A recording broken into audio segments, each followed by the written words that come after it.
حضور سورت بنی اسرائیل میں آیت نمبر 54 میں اللہ تعالیٰ فرماتا ہے، جس کا ترجمہ تفسیر صغیر میں یہ ہے، اور تو میرے بندوں سے کہہ کہ وہی بات کیا کریں جو سب سے زیادہ اچھی ہو، کیونکہ شیطان یقیناً ان کے درمیان فساد ڈالتا رہتا ہے۔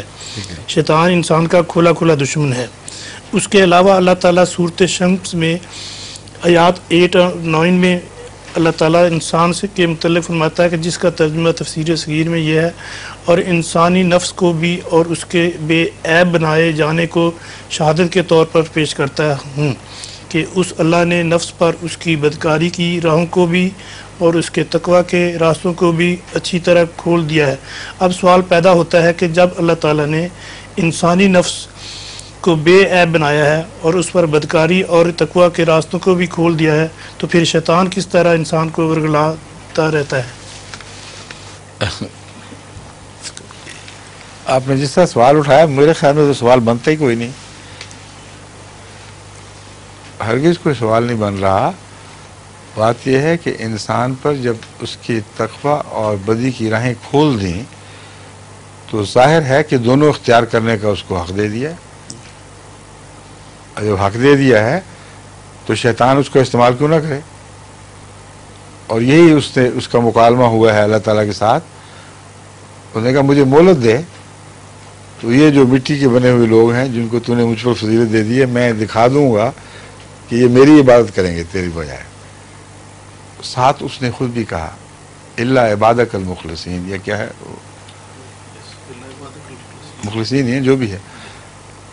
شیطان جانتا تھا کہ ظاہری شکل کے جو بندے ہیں ان کو تو میں قابو کر لوں گا، مگر جو اللہ کے بندے بمعنی عبودیت کے ہیں ان پر میرا کوئی زور نہیں چلے گا۔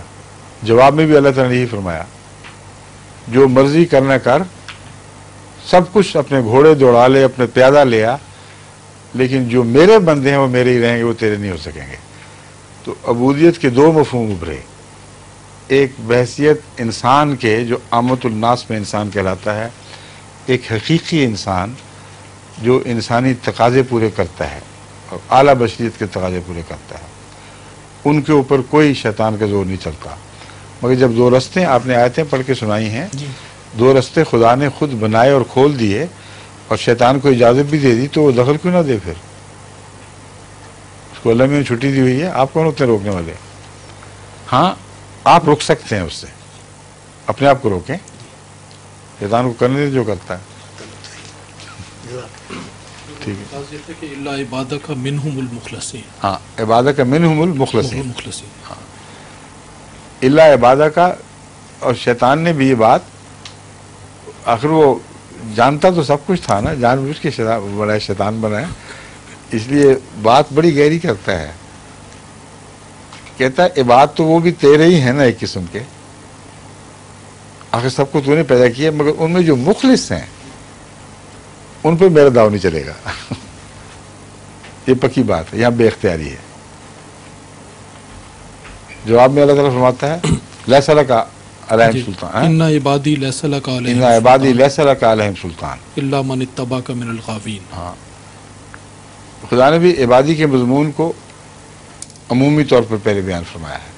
بندے تو میرے ہیں، تیرا تو بندہ ہے ہی کوئی نہیں، تیرا ان پر کوئی سلطان نہیں، الا، آگے پڑھیں، الا من اتبعک من الغاوین، من الغاوین، سوائے گمراہوں کے جن کو میں نے اجازت دے رکھی ہے کہ غوی اختیار کرنی ہے تو کر لیں، وہ تیرے پیچھے چلیں گے، پھر سزا بھی ان کو ملے گی جو میں نے مقدر کر رکھی ہے۔